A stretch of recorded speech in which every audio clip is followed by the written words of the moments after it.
Welcome to Political Voice. My name is Moses Humphrey. And don't forget, we're streaming live on YouTube. So just go right there on YouTube and be part of the conversation, just in case you were not privy to that information. It is Voice of the People TV up on YouTube. All right? Well, President Bola Tinubu on Monday signed into law a bill to establish a students' loan fund to provide interest-free loans to Nigerians seeking higher education. Now, one of President Tinubu's aides, Dele Alake, on Monday, told State House correspondents that the president assented to the bill sponsored by Femi Gbajabiamila, the immediate past Speaker of the House of Representatives. The bill was introduced in 2016 as part of measures towards addressing the funding gaps in the country's tertiary education subsector.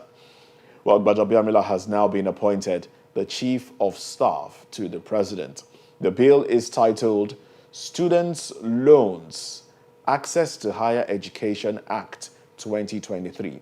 Now, in his manifestos, as presidential candidate of the All Progressives Congress, the president promised to pursue the establishment of the Education Bank towards enhancing access to quality education at the tertiary level.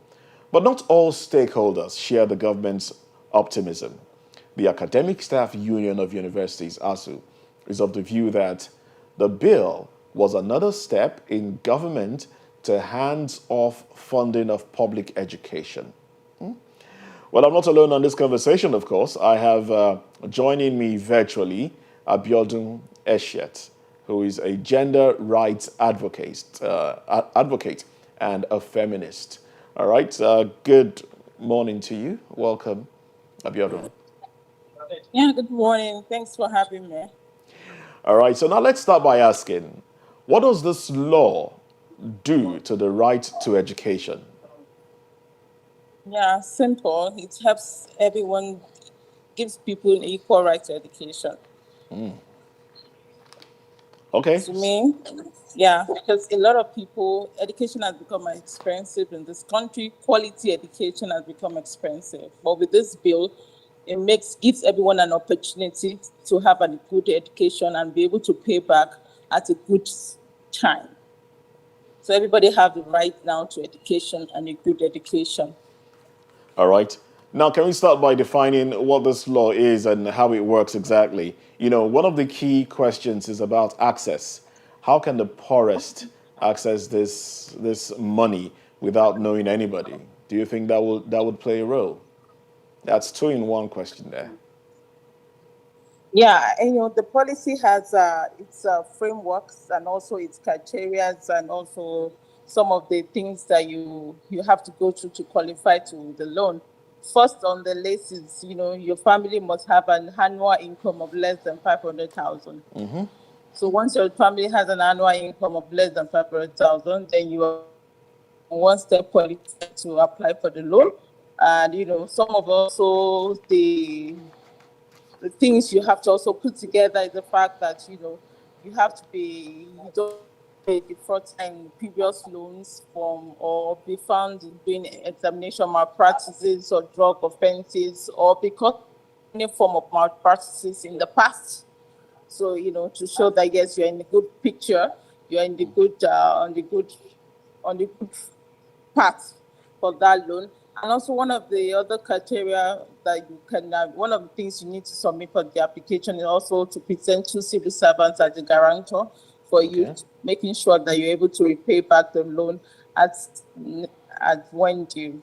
Basically, those are the main basics for applying for the loan. You have to be your annual income of your family has to be less than 500,000, which is among less, poverty line. All right, you did say paying back the loan as at when due. What exactly do you mean by that? Okay, so there's a provision for paying back the loan once you finish youth service. There's a particular amount that you're supposed to pay in 2 years after completion of youth service.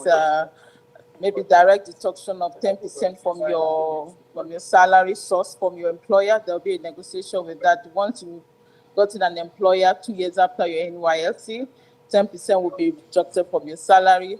And also, beneficiaries that are also self-employed are supposed to remit 10% of their total profits to the student loan account as prescribed by the bank. So I think those are the two provisions that they have if you are self-employed and also if you have an employer after your youth service.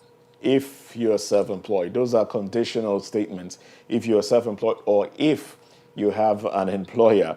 And we know Yeah, that we are pushing for people to be, self-employed and, employer of labors. So, if a student can be, can be able to create innovations, initiatives that can help boost businesses or create innovations that can help set up new businesses, they'll be employers of labor. That's where we're looking up to have more citizens who are creators. but then one would look at government for that, for creating the enabling environments, because it's one thing to give access to loans. It's another thing to create enabling environments for people to create businesses when they come out of tertiary institutions. Yeah, so we're back to government Yeah, I now. think government is doing that in the ease of doing business. I think the government and the people's administration started the issue about ease of doing business, and I think it's a great initiative to see how they can minimize any issues that has to do with your businesses. It creates an enable environment for people to start up businesses, and I think they're doing well with that. All right, now let's look at Nigeria as we know it, the Nigerian youth as they are known for.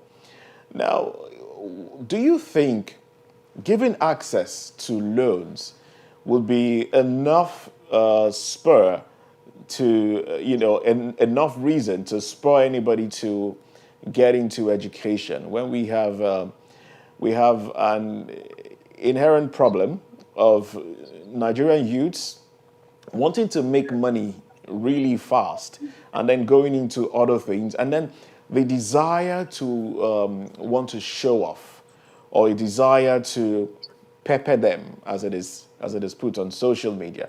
Don't you think some of these loans would not be diverted to material things, and then the aim defeated in the long run? I don't really think so. I think, there'll be a strong monitoring and evaluation team There will be a to monitoring see and how they can evaluating get, team. yeah, Oh, to see really? how, yeah, the loan is being maximized and, utilized. And I think, there's this dimension of the student union also being playing a critical role in that loan as well. But I think, it's about changing our narrative and our value to the right things. And I think things we need for this country to develop, and we must embrace that. I think other countries have seen, China, other countries have invested seriously on education and it's really paving out for them. Most of the things we import in this country are made by Chinese students who are in secondary school or who are in our institutions, and we have more brains in this country that can make the All right. things that we are importing. Well, You know, yes, rightly said. Rightly said. Other countries, this is aimed at improving the educational sector. Most definitely, it's a good idea. but also not minding the fact that there are still some underlying issues in the educational sector in Nigeria, the infrastructure system, and the quality of people that have been trained. It's shocking that somebody wants to go for a master's program will still be asked to do English and math exam in a federal institution before you are looking for a master's program. It shows that your undergraduates, maybe you didn't pass through it or you are not being taught well. It shows that your educational system, what you are It's being faulty. taught, has a yes, we have a lot of issues to address in that infrastructural wise, and also digital learning is also, we are lacking behind in that. Innovation here, digital learning, internet of things, we have not brought a lot of that into our education system. All right. So one then would ask the question: shouldn't those things be put in place first? Shouldn't the educational system be empowered and fortified in such a way that there will be things to learn, and when people learn, I mean, the quality of what we produce will be top notch. Yes, we have brains in the country, but a lot has been watered down already. So shouldn't the government first be thinking about putting things in place to ensure that education, attains the level it should attain before we talk about students getting access to loans? Simultaneously, the government can also do this simultaneously. While this is being Okay. done, they can also pay good attention to the infrastructure system of our high institution owned by government. Private institutions have taken over the responsibilities of government-owned institutions. In some countries, government institutions are far, far, far better than private institutions for learning. But now in Nigeria, it's reversed the case. So we need to pay. We can do both simultaneously, working with relevant stakeholders. And there's this approach that we need to put into education. Education is everybody's business. It's not really about the government alone. Private sectors, everyone has to even pay attention. Contributing a quarter of their income or profit to education is something that we need to. For myself, I've been able to benefit from a lot of learning opportunities outside this country that are paid by even Catholic women's association, that are paid by private as scholarships to enable other countries, other people who are, who don't have the advantage to learn. So we need to change our approach about learning. We need to change our approach about education, bringing in on board other stakeholders to contribute and support the government in boosting our education system in this country. I would like to know the process that enabled you to access those benefits, those things that you benefited. How were you selected? Was it a random thing? Were there tests done? Was there some sort of exam, or your progress through school, was that followed by some organization before you had access to the things that you've had access to? The sponsorships that you've had access to. So, there are some applications that comes up on a yearly basis, and you're selected based on some qualification. If you're able to meet some criteria about your learning, what you've done within your communities. And, I'm an activist, so Okay. I've done a whole lot in my community, and, that has really given me platforms to be able to excel and also get better learning what I'm doing. But more than that, there are other opportunities for people who have the brains and the minds, who are intellect, to pursue their learning, and there are platforms to access that on different on agencies and different platforms. And also Federal Ministry of Education also have opportunity with All right then. that they also screen student paid for. So there are opportunities that people can benefit from. And I think for the Federal Ministry of Education, you have to have 2-1 or first class to be able to benefit from those education scholarships. All right. Okay. Okay. So you see, your so basically the ones you benefited from, there was a follow up as to your grade level. All right. Your grades were Yes. monitored, and based on that, you were given scholarship. Yes, But in this please. case now, in this case where the only grade being the only thing being looked at is your pocket, how much you have. And what if somebody somewhere, a farmer or a businessman, comes up and says, okay, I don't make up to 500 thousand a year. I don't make the stipulated amount of money a year, and I still want to give my child the best. Meanwhile, maybe this person makes even more, just maybe. But the person wants to take advantage of this Yeah. because, I mean, it's free Yeah, it's money it's about coming in. minimum of 500,000 a year, meaning that less than 500,000 a year, which covers people who are not earning up to that. My question is this: what if certain individuals takes advantage of this, and pretend that they don't have up to the amount stated, and they go ahead and apply for it, and they get it? Who then watches who? Who then checks who? Yeah, so that's why I made reference to monitoring team that needs to also be uh, joined with this fund, the agency that will help to make monitor the implementation of this from making sure that, all these criteria are being fulfilled and people are not, I'm sure, the government also has planned for that to making sure that Are there you are other privy to background any checks. solid Yeah, information that government yeah, is the putting together a background monitoring checks team? done. Yeah, background checks are done to make sure that people are not.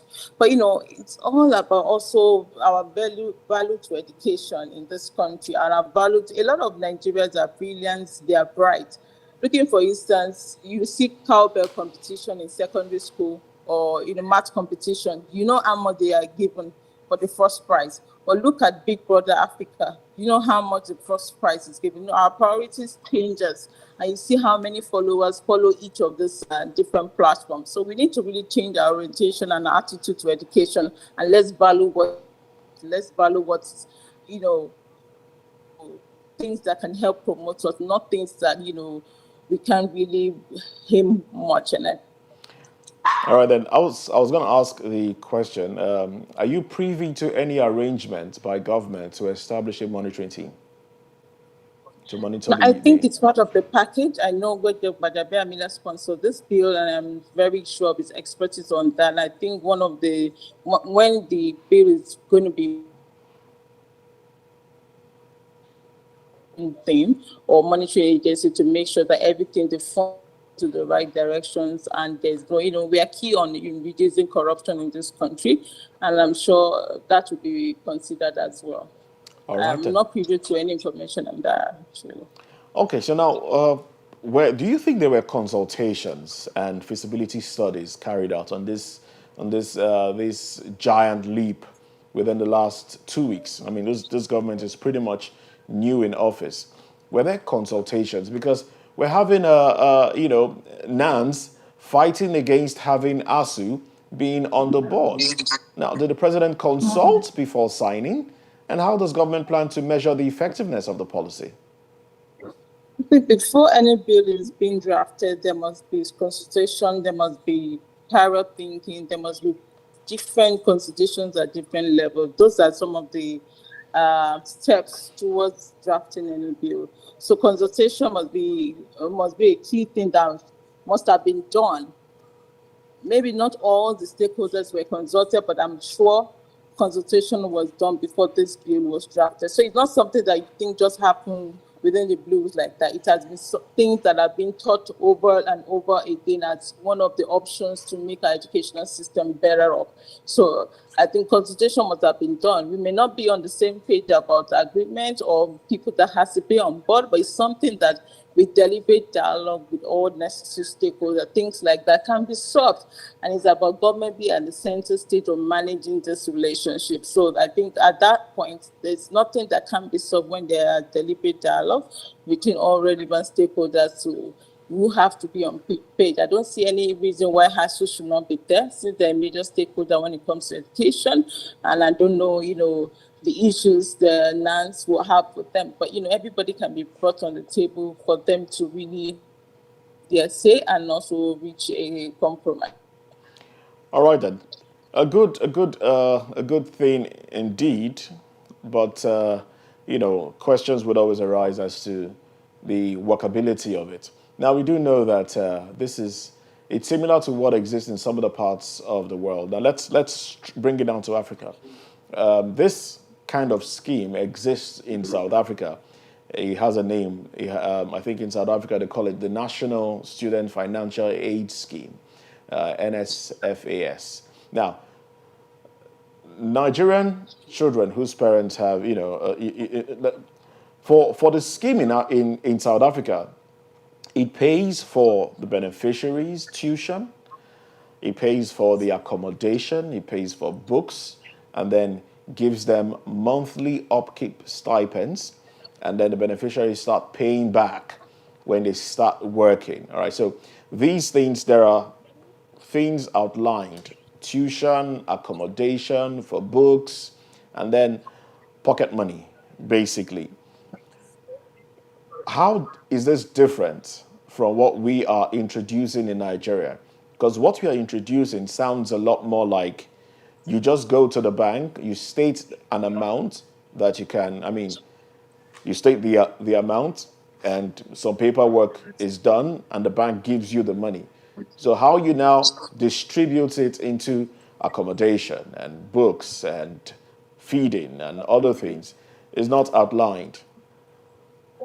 Is there a Yeah, I difference? think the mode of operation or mode of implementation of this bill will be stated out clearly, maybe in the next previous weeks, for all stakeholders to be on point on how exactly is this bill going to be, going to be implemented, and how are they planning to execute this bill?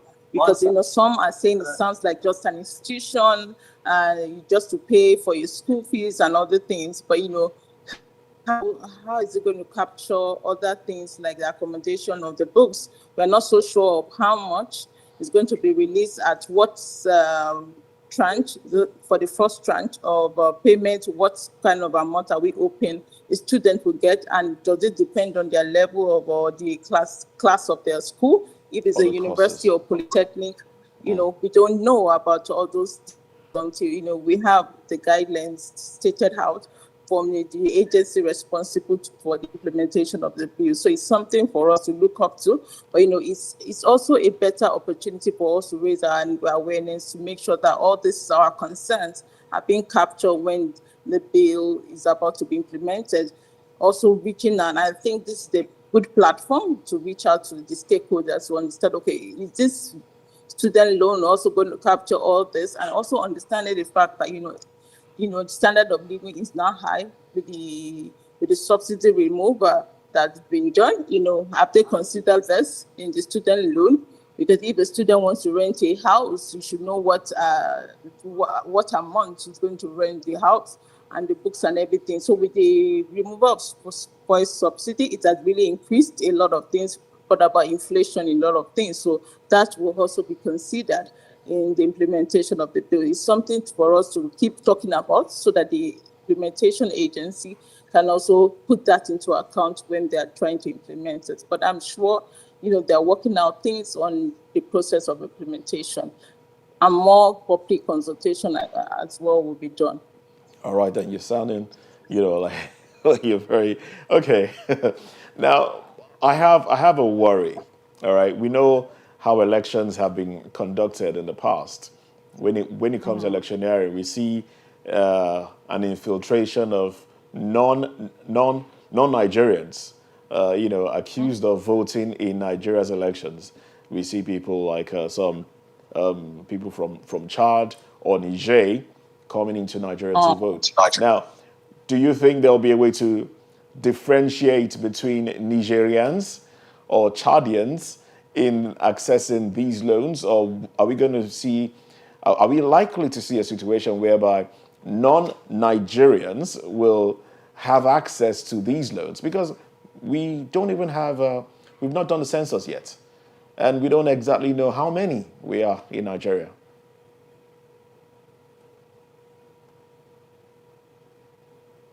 Are you still with me? All right, we seem to be having a glitch in the network there. Seem to have lost connection with Abiodun Eshiet.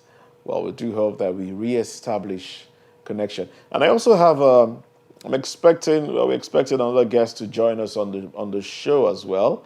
Hopefully, he will be joining us on the show. Okay, I think we've reconnected with Abiodun. Sorry, I had an interruption with my network, but No can you hear problems. me now? Yes, I can. Okay. Yeah, I think I got a little bit of your last question about how you make sure that we don't have other people doing some form of national identity accreditation. Yes. There were there were a lot of gaps that gave other neighboring countries to be able to benefit. So you have some people in Niger that already have our, you know, this name registration. They've already done name registration at their level. So, and if you are asked to bring a form of identity for the student loan, at least The name the will be part of basic it. form of identity will be name. And if somebody from Niger present a name to you, will you reject it? So, we've had issues about in that background about, how our nations are being based on leadership, based on so many things, based on interest. But now we have a chance, our students or our citizens going to be the most beneficiary of this, or people from neighboring countries be the beneficiary. But I think maybe the government will find a way around it, and All right. we'll move on with it, because they actually speak our language, they understand our local languages. So even if they want to speak, they can speak fluently and clearly. All right, so we're basically hoping that the government will look into all these areas because we don't know for sure if they considered some of these things, but we do hope that they look into these areas. Now, from your perspective, if this is done immediately and students start getting these loans to finish up those that are in institutions already, where where are the jobs? Do we have jobs on ground? Or will jobs be created specifically? Will there be allocation in the civil service to accommodate some of these people so that they can pay back as soon as they step out of school? Yeah, thank you so much. It's a great question, and I think it's also something that the government also needs to consider, because it's something that can also happen simultaneously. There are no jobs, and I don't really believe in government employing everybody. In other countries, developed countries, they employ 15% of the labor force. Other countries, you have private sectors employing the bulk of their population. So, for instance, there's this practice, in some other countries, that when there's an exam for people at a particular age, and the best of those exams are given opportunities to work in government-owned enterprise, government-owned institution, and I think it's something we can also embrace in Nigeria, to also encourage our students to aim for the best and be the best. So if once you are out of the school, you have a particular grade, you are a first class student, you should be given a lucrative job in the government. It should be something. And I think in the olden days, you see banks, you see so many oil companies going to schools to get first class students to work for them in their complaints. So we can also bring same thing, but the system has been faulty in the sense that people can come out at first class and may not even have that intellect. They can, in schools, and you can't really trust the credibility of that educational institution. So, and that has been an issue why a lot of attention transfer to private owned institution, because they still need that credibility and all that. But if this has to be done in a government owned establishment, then we need to set up guidelines and principles and credibility. We need to bring our credibility and erase corruption totally in our educational institution. So I think job creation should be one of the things you are also aiming at. Opportunities like this will also give students that to know that, okay, if I come out best, I should be sure that yes, I will get a job. Now Immediately. in Nigeria, first class are looking for job everywhere. You have first class students who are jobless, but which doesn't encourage people. And you have third class, and they are there because they know somebody, because of nepotism. They have job in in high brown places, government institutions. So if we can embrace things like that, and let's promote values that promote development, values that promote progress. Let's give value to necessary things, it's innovations and all that. If that's our values, we are on the right track, to the right direction in this country. All right, if those are the values indeed, but you do also recall that this is a system where, well, you rightly said, first class, the first students with first class are looking for jobs. And we also know that we operate a system whereby jobs are bought in some establishments. They are bought for as much as 500,000 naira. You buy slots in companies, and some slots are even given to political office holders. That has been a system that Nigeria has operated for some time.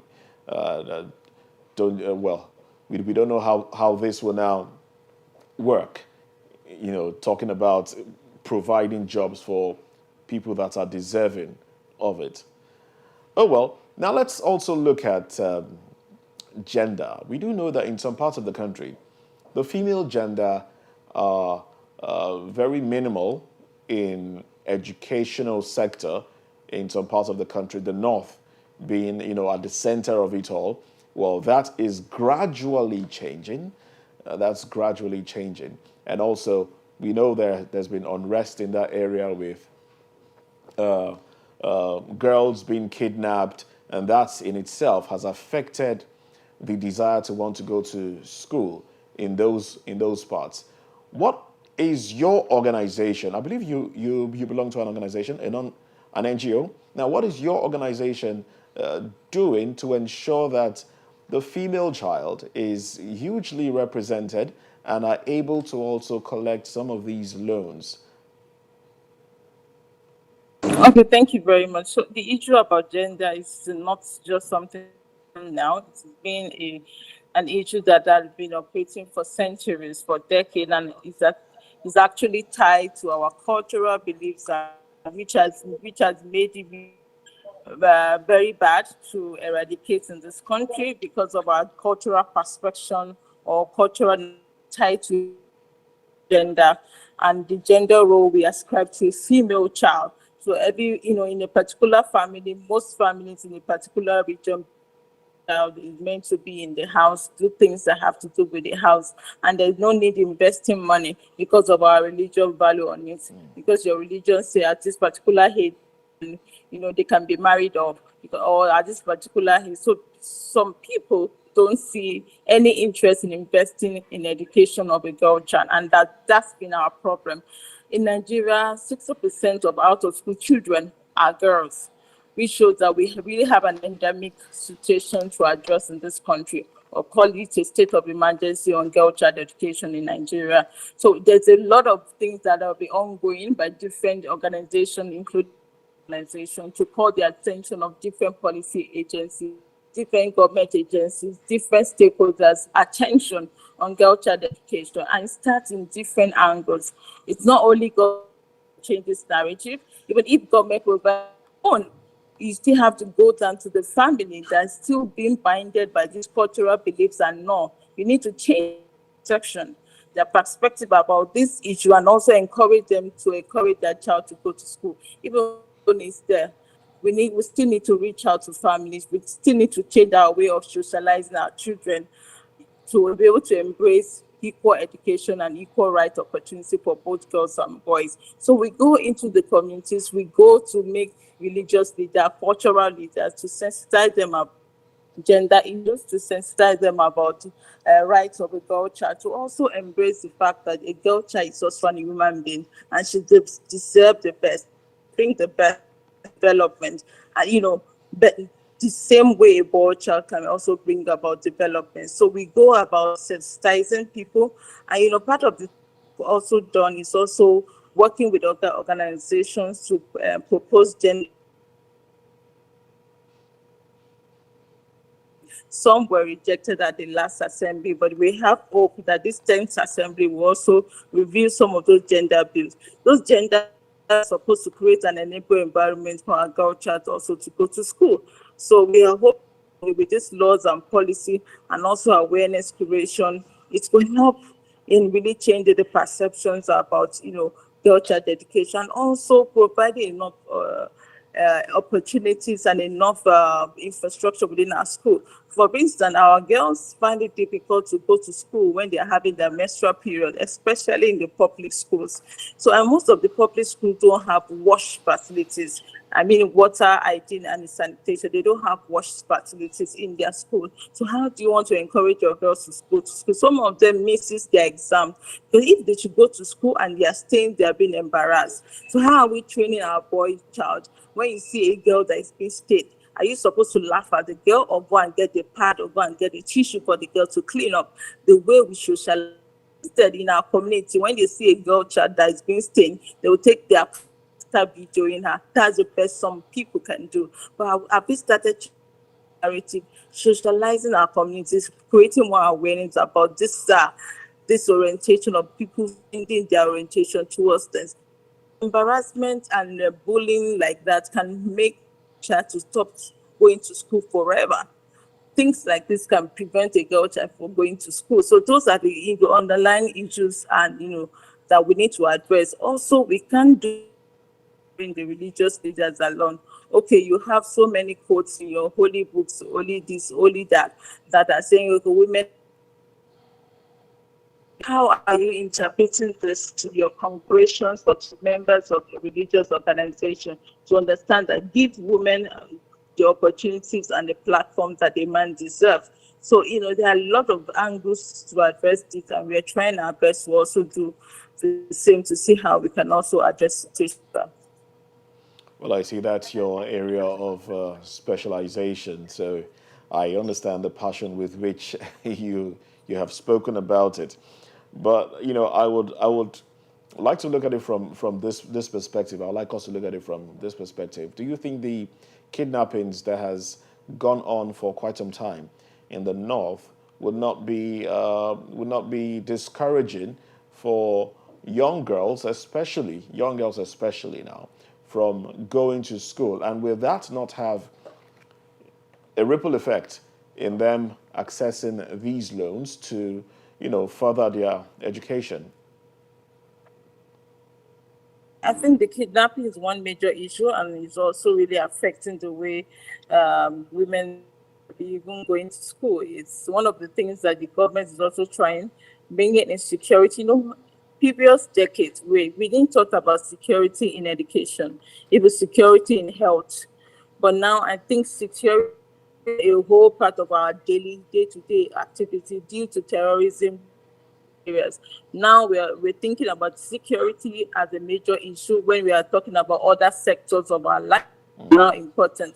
So it's important for government to also look at that to see how they can boost security in institutions and the north, so that they can encourage the girl child and also the boy as well, because the boy child is also affected in this case, to also go to school. And you can say some other people may go outside the region to also school, to also get the education they want and get the proper want for their learning.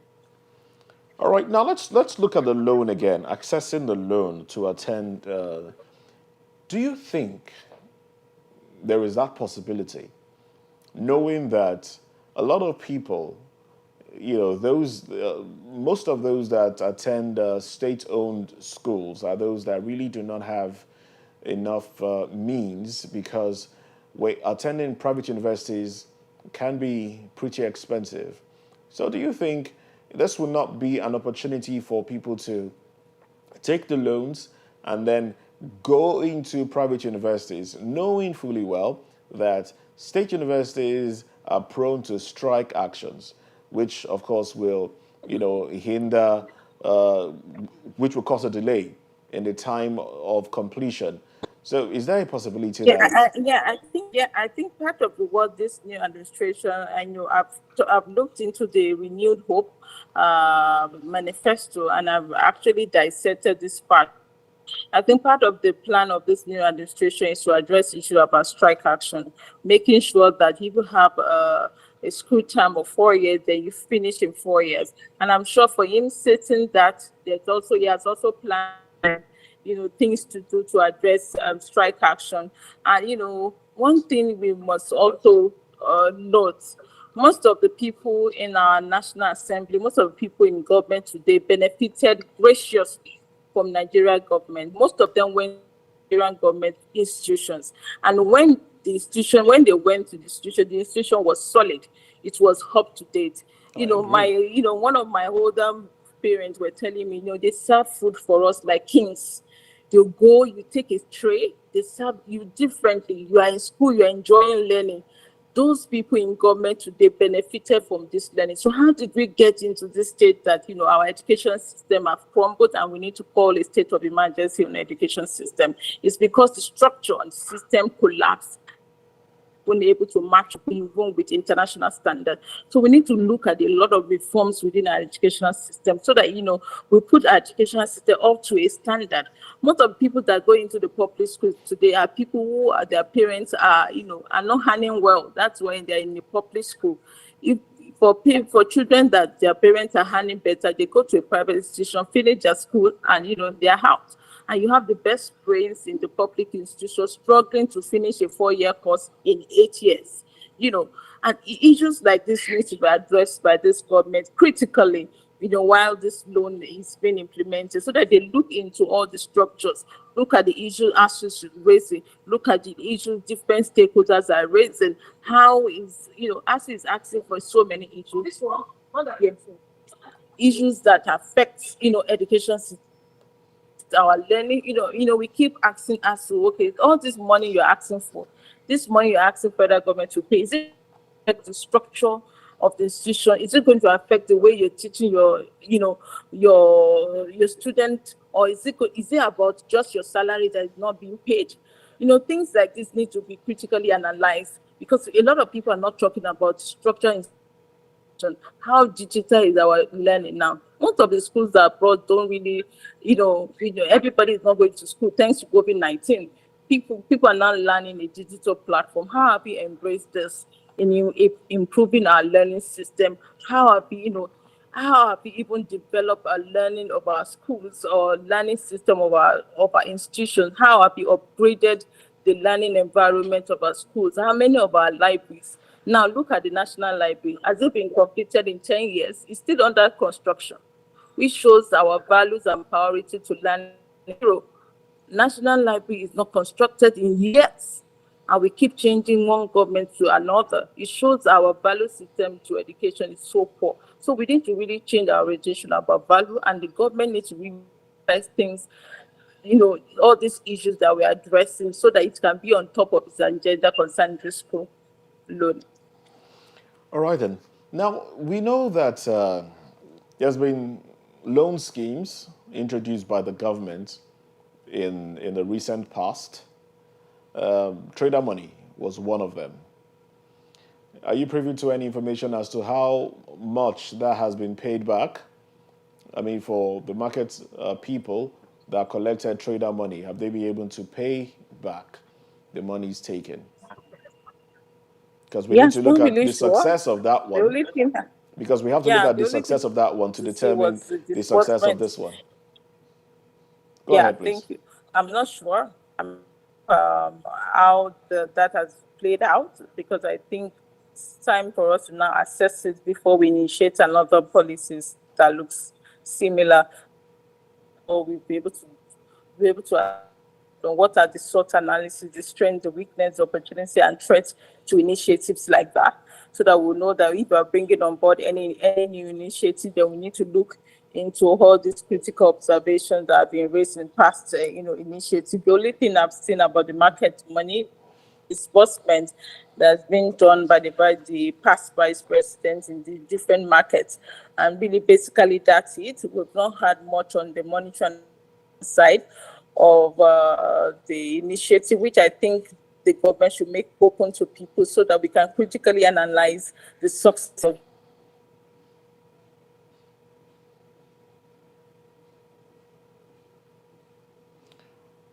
All right, then. I think there's been a glitch again in the network there. But she was just talking about measures that government should put in place, especially when you look at how trader money has been utilized. Were the traders able to pay back? How many of them have paid back? How much has been paid back? Were they meant to pay back? All right, these are questions. Now, because we really need to know how that was dealt with before we can introduce another scheme, because I mean they look alike. Both schemes look alike. You access loans and then you pay back after a certain time. Interest-free loans, albeit, but we, she was just addressing that there. But I don't know if we have reestablished contact with Abiodun Esh yet, but. Well, these are things that one should look at. And also, someone raised a question as to authenticity. and the fact that the popular Oluwole still exists, which is to say that fraudsters may take advantage of this scheme to enrich themselves. Do you see that possibility happening? Well, government might have to put some measures in place to ensure that that is not done. I mean, the fact that one is a student should not take away from the fact that some students also involved in fraudulent activities. So measures should be put in place to ensure that, one, those who really need these monies can access them and, use them to further their education. And also, those that access the monies are able to pay back. All right, that brings us back to the question of employment at the end of the day. Well, right now, statistics has it that a lot more students, a lot more graduates, rather, are thrown in the labor market more than employers can employ. And yes, we're talking about self-employed, being self-employed. Well, that's something that Nigeria might have to take a while to achieve. So one looks at this and wonders if this will be viable in the long run. But I'm pretty sure that's how far we can go today on the show. We've lost connection with our guest there, Abiodun Eshet. But we must appreciate Abiodun Eshet for coming on the program. She is a gender rights advocate and also a feminist. Well, I must say a very big thank you to you for coming on the program. And thank you to you too. Now, you have heard the questions. Let us know underneath, in the comment section on YouTube. Let us know what you think about these questions that have come up, and also what government should do to ensure that those who need it get it, and those who get it are better off with it. All right? And those are the words I leave you with. Well, we'll be waiting for your comments, your views, your input, as we'll discuss this further, maybe in subsequent days, of course, on this station. This is Voice of the People, VOP TV. Thank you very much for joining me on Political Voice. My name is Moses Humphrey. Political Voice will come your way, same time tomorrow. Bye for now.